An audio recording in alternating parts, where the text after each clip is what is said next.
प्रयासों के द्वारा यह डिजिटल लाइन आपको दिखाई जा रही है।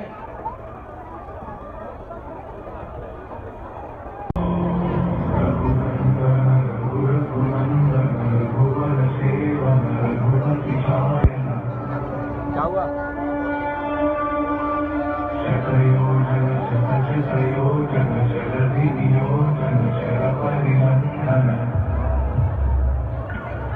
वही तोड़ मत दियो, तोड़ेगा कौन सी?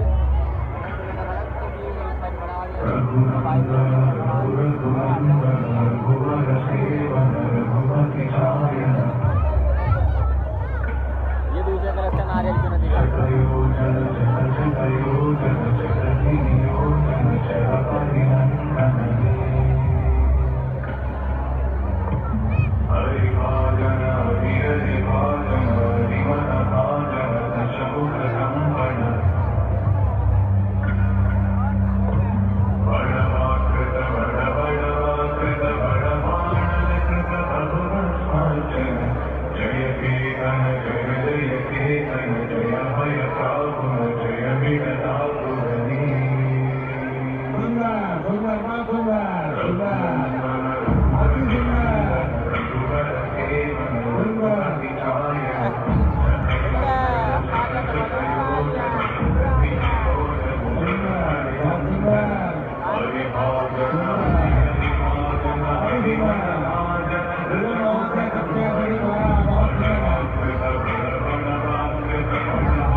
अवधपुरी यानी अयोध्या में रघुकुल शिरोमणि दशरथ नाम के राजा राज करते थे।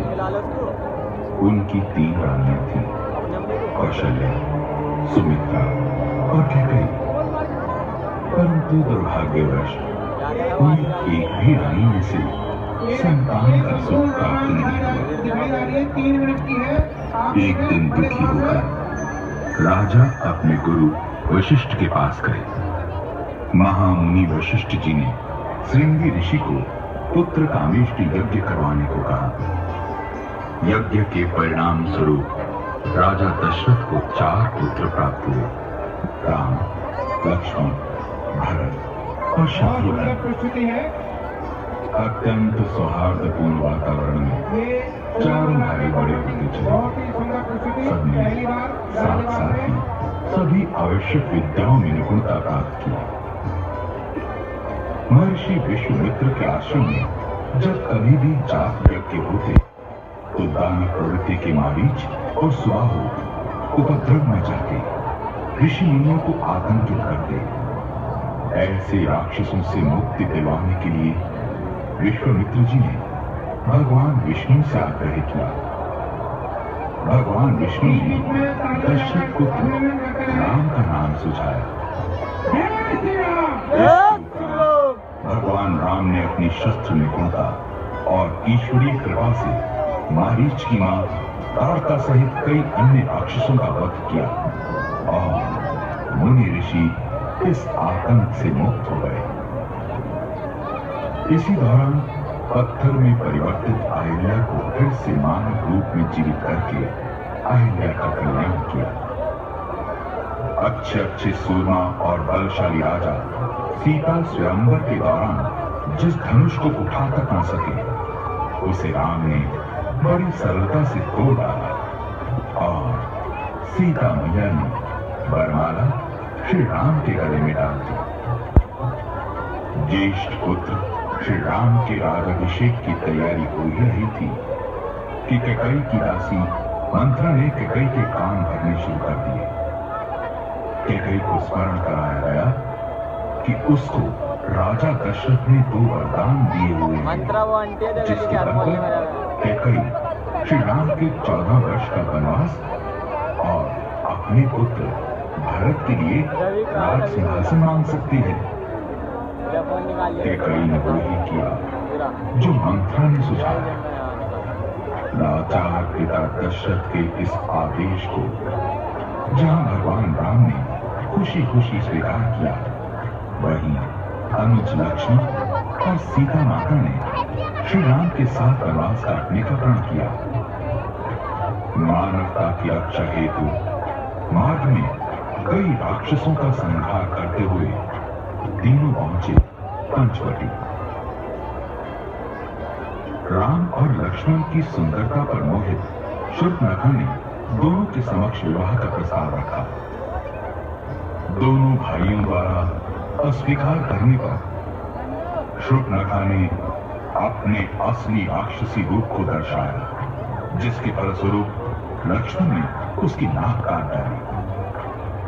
शूर्पणखा ने रोते चिल्लाते रावण के सामने अपना दुखड़ा सुनाया और अपमान का बदला लेने के लिए रावण को भड़काना शुरू कर दिया। क्रोधित रावण ने सीता हरण की योजना बना डाली। रावण ने मारीच को कपट मृग का रूप धारण करने का आदेश दिया। सुनहरा शरीर, मणि सरीखी आंखें, अत्यंत सुंदर मृग पहुंचा सीता मैया की कुटिया के पास। मां सीता उसके आकर्षण से इतनी प्रभावित हुई कि उन्होंने श्री राम को उस मृग को लाने का आग्रह किया। राम चल पड़े मृग के पीछे पीछे। वन से श्री राम जैसे स्वर में पुकार सुनकर लक्ष्मण श्री राम की ओर जाने से पहले सीता मैया की सुरक्षा के लिए कुटिया के चारों ओर रेखा खींच देते हैं और सीता मैया से अनुरोध करते हैं कि इस रेखा को वो ना लांघें, यानी लक्ष्मण रेखा के अंदर अंदर रहे। लक्ष्मण के जाते ही रावण भिक्षु के भेष में भिक्षा मांगने सीता मैया के द्वार पहुंचता है और अवसर मिलते ही सीता मैया का हरण कर लेता है। आकाश मार्ग में दुष्ट रावण को राम भक्त वृद्ध जटायु ने जब रोकने का प्रयास किया तो रावण ने जटायु को बुरी तरह से घायल कर दिया। कुटिया में लौट कर आने पर सीता मैया को ना पाकर श्री राम और लक्ष्मण दोनों चिंता में डूब जाते हैं, विचलित हो जाते हैं। खोज शुरू होती है। खोज करते करते राह में जटायु ने दोनों भाइयों को रावण के दुष्कर्म के बारे में बताया। व्याकुल भाई जब सीता मैया की खोज में भटक रहे थे, तभी उनकी भेंट होती है श्री हनुमान जी से। राम लक्ष्मण की व्यथा सुनने के पश्चात हनुमान जी सुग्रीव के साथ मिलकर सीता मैया को ढूंढने का बीड़ा उठाते हैं। खोज करते करते श्री हनुमान जी को जटायु के बड़े भाई संपाति बताते हैं कि मां सीता को रावण दक्षिण दिशा की ओर ले गया है। वानर सेना के महामंत्री जामवंत ने हनुमान जी को लंका जाकर सीता मैया को खोजने का आदेश दिया। समुद्र पार करते समय मध्य में श्री हनुमान जी को एक राक्षसी ने रोकना चाहा तो हनुमान जी के पराक्रम और शक्ति के आगे वो राक्षसी ढेर हो गई और हनुमान जी लंका में प्रवेश कर गए। लंका पहुंचकर हनुमान जी ने सीता मैया को अशोक वाटिका में पाया। इसी दौरान रावण पुत्र अक्षय कई राक्षसों सहित हनुमान जी के हाथों मारा गया। इसे सुनकर रावण ने अपने बड़े पुत्र मेघनाथ को हनुमान जी को पकड़कर लाने का आदेश दिया। जब हनुमान जी को दरबार में लाया गया तो उनकी पूंछ में आग लगाने का आदेश दिया गया। बस फिर क्या था, हनुमान जी ने उसी आग लगी पूंछ से सारी लंका को फूंकना शुरू कर दिया। फिर श्री हनुमान सीता मैया से निशानी के तौर पर चूड़ामणि लेकर श्री राम तक पहुंचे और सारा विवरण जा सुनाया। इधर राम, लक्ष्मण, हनुमान, सुग्रीव और वानर सेना युद्ध की तैयारी में जुटे हुए थे। दूसरी ओर लंका दहन से सारे राक्षस भयभीत थे। दोनों तरफ से युद्ध की तैयारी होने लगी। रावण के भाई विभीषण ने रावण को कई प्रकार से समझाया बुझाया कि प्रभु राम भगवान है जो मनुष्य के रूप में प्रकट हुए हैं। उनका विरोध छोड़ दो और सीता माता को सम्मान सहित लौटा दो। रावण ने विभीषण का अपमान कर उसे अपने राजभवन से निकाल दिया। विभीषण श्री राम का दर्शन लाभ लेने के लिए राम के शिविर में आ गए, जहां राम ने उसे स्वीकार कर उसका राज्याभिषेक कर उसका राज तिलक कर दिया। लंका तक समुद्र मार्ग से जाने के लिए जामवंत ने नल और नील को बुलाकर पुल का निर्माण शुरू करवा दिया। सेतु तैयार हो गया। श्री राम की सेना युद्ध के प्रस्थान को चल पड़ी। लंका के किलों के चारों ओर के दरवाजों पर वानर भालू की सेना ने आक्रमण कर दिया। वानरों के झुंड राक्षस योद्धाओं के समूहों को मसलने लगे। इधर लक्ष्मण मेघनाथ की ओर बढ़े। मेघनाथ ने घबराकर वीर घातनी शक्ति चलाई जो लक्ष्मण की छाती में लगी और वो मूर्छित होकर पड़े। हनुमान जी उन्हें उठाकर शिविर में ले आए। जामवंत के कहने पर लंका के वैद्य सुषेण को बुलाया गया। उन्होंने पर्वत और औषध का नाम बताकर हनुमान को मिलाने के लिए भेजा। वो पर्वत पर पहुंचे, किंतु औषध न पहचान पाने पर पूरा पर्वत उठा गया। उपचार हुआ और लक्ष्मण हर्षित हो उठ गए। भयंकर युद्ध से रावण मन ही मन कुंभकर्ण को जगाया गया। ये देखकर श्री राम ने 1,00,000 बाण छोड़े। भयंकर युद्ध हुआ। कुंभकर्ण का सर धड़ से अलग होकर रावण के पास जा गिरा और दौड़ते धड़के श्री राम ने 2 टुकड़े कर दिए। रावण विलाप करने लगा। मेघनाथ अगले दिन के युद्ध प्रस्थान के लिए आवेशित हो गया। लक्ष्मण और मेघनाथ में युद्ध हुआ। अंततः मेघनाथ मारा गया। रावण युद्ध के लिए अपनी विचित्र फौज लेकर चला। रावण के वज्रतुल्य शरीर में किसी पर्वत, वृक्ष, बाण के प्रहार का असर नहीं होता। निशाचरों और वानरों की सेना भयंकर गर्जन करती हुई भिड़ने लगी। किसी प्रकार के प्रहारों का रावण पर प्रभाव न होता तो फिर उठ खड़ा होता। तब विभीषण ने श्री राम से कहा कि रावण के नाभि कुंड में अमृत का निवास है जिससे वो जीवित है। श्री राम ने कानों तक धनुष को खींचा और 31 बाण छोड़े। रावण के नाभि कुंड का अमृत सूख लिया। सिर और भुजा कटे और रावण मृत्यु को प्राप्त हुआ।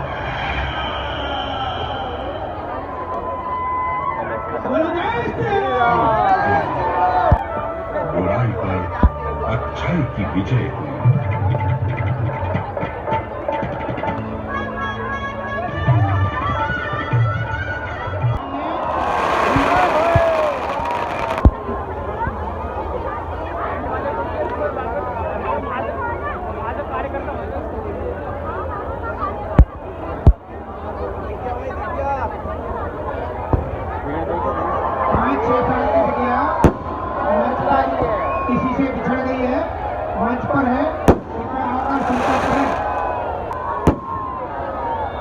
उन्होंने कहता आगे वाला ने बैठ तो बात खत्म तुम्हारे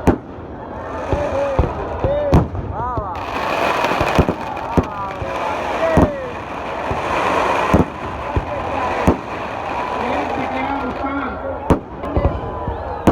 एक कभी बैठ जाएंगे यार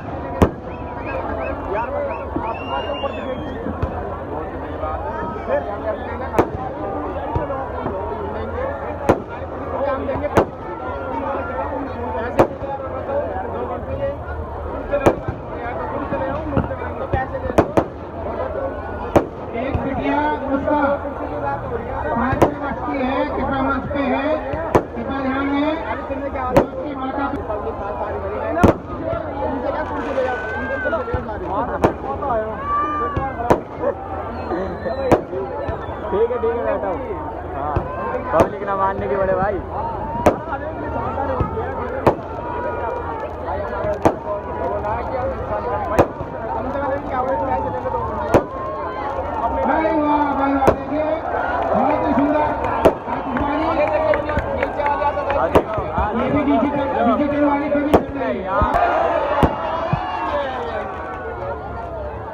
कहाँ फोन रहा है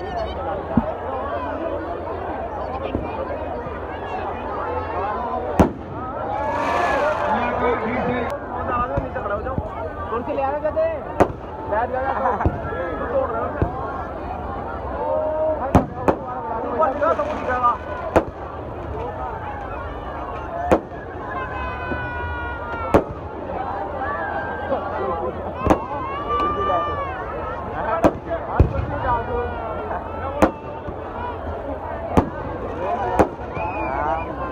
पैसे लेते दोनों तरफ देखें देखो नीली रंग की आतिशबाजी आपको ऊपर आकाश तक दिखाई देगी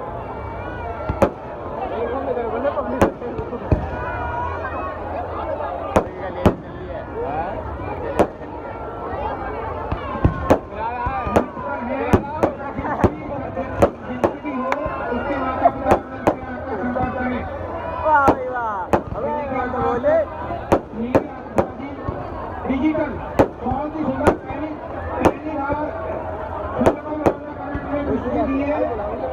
हाँ बोला देखिए नीले रंग की इधर आ गए गंजे इधर आ गए तेरी रेल बात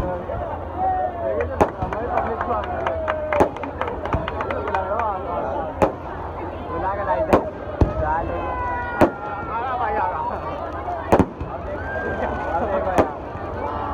कृपया बिजली के खंभों से दूर रहें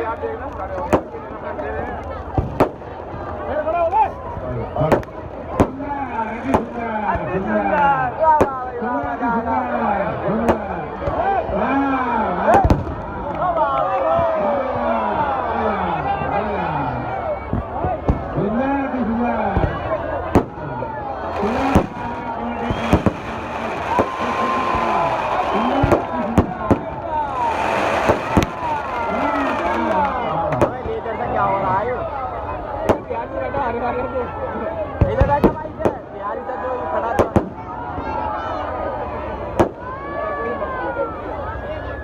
दिल्ली से लेकर चला रहा है हेलो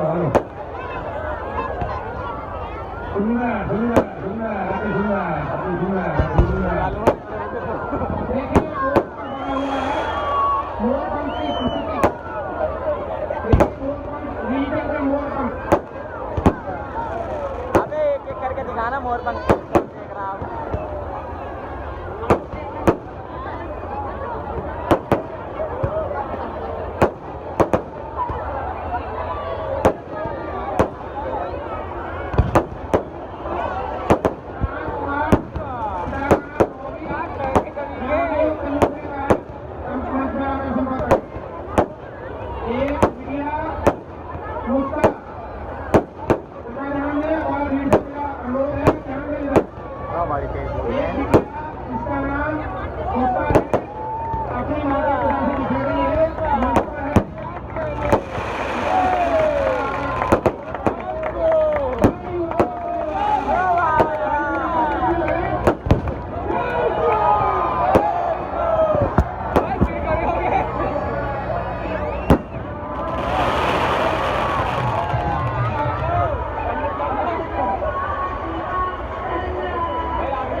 नहीं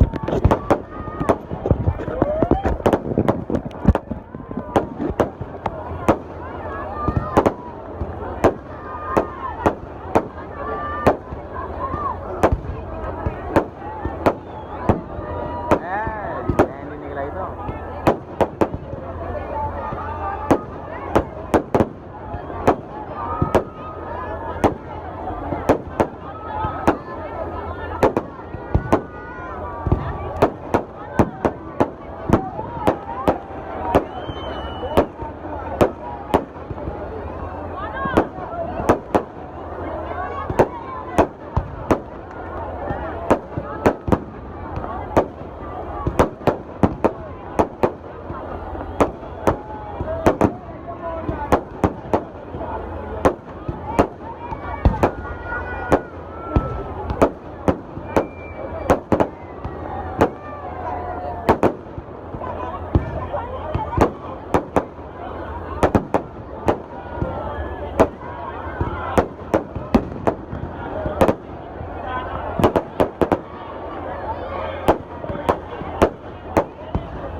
मिलेगा 500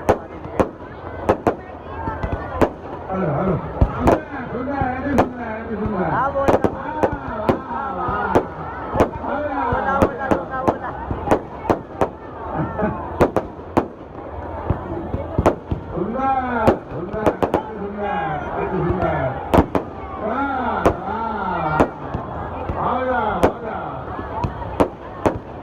गंजे में लगता है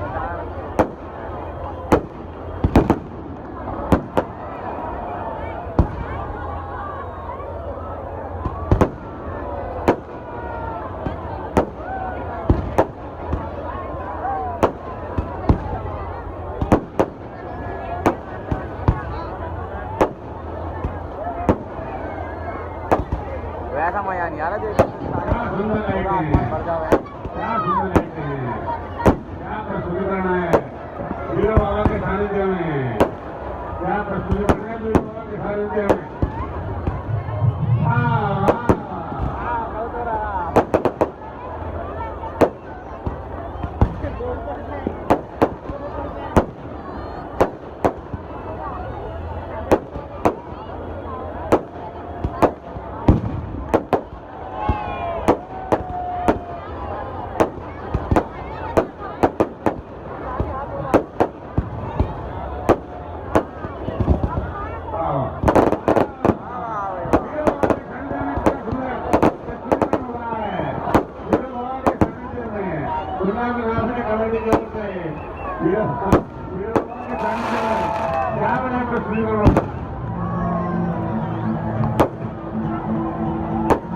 गाना मत चला यार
छोटे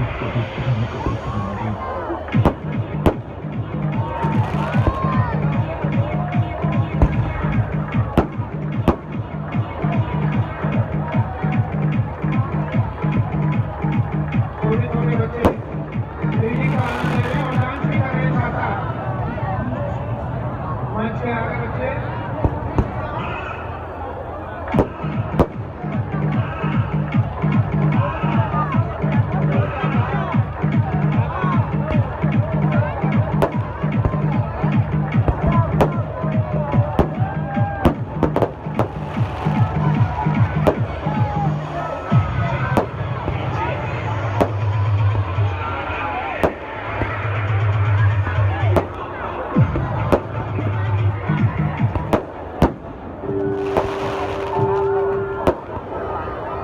धार्मिक तरफ का आनंद लें।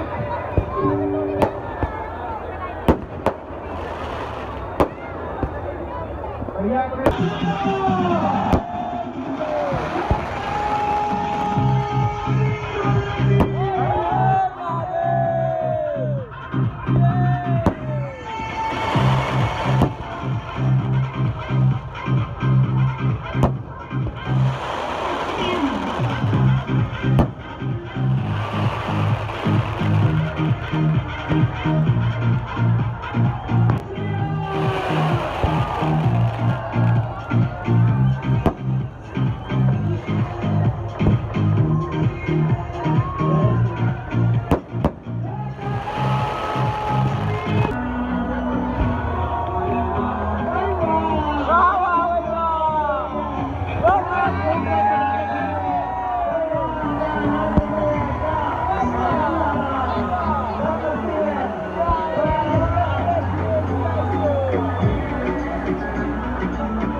ये हमारे वही भाई संदीप भाई, ये आतिशबाजी देखना है यहाँ पर।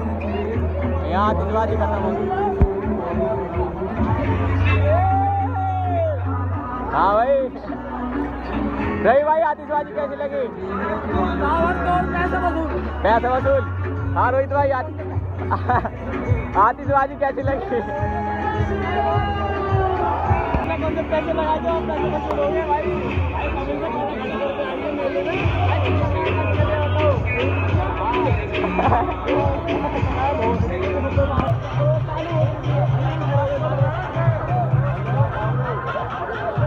पब्लिक जाती हुई। और बताओ कैसा लगा आतिशबाजी देख के? बहुत बढ़िया, बहुत बढ़िया। हाँ रोहित भाई, आपको कैसी लगी आतिशबाजी? मस्त भाई बोल ले पैसे वसूल हो गए। भाई तो वो क्या पैसा खर्च करा? बोल नहीं सकता भाई, ये पूछो या बता दो फिर तुम्हें क्या पैसा खर्च करा। बोलोगे ना।